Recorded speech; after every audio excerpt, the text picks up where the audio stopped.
Truck सह car धक्का 3 गुरुतर 57 number जातीय राजपथर दसपला थाना भोगरा छकटरे रविवार संध्यारे मर्मदूत दुर्घटना घटी 3 जन गुरुतर होइछंती।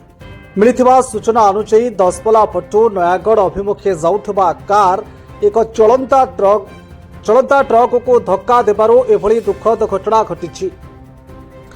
दुर्घटनाग्रस्त कार नंबर OD33AN 1470 रे अजित जानी, सव्यसाची आचार्य, शांतनु आचार्य निज ग्राम जगन्नाथपुर चाहाली फेरुथुबा बेले एभली दुर्घटनार शिकार होइथिबा जणा पड़िछि। एपटे दुर्घटना पर ट्रकटी घटनास्थल चंपट मारिछि, एले नंबर प्लेट को छाड़ी जाइछि। स्थानीय लोकमानक सहायतारे 108 आंबुलांस जोगे गुरुतर मानकु चिकित्सा निमंते दसपला गोष्ठी स्वास्थ्य केन्द्र में भर्ती करा जाइछि।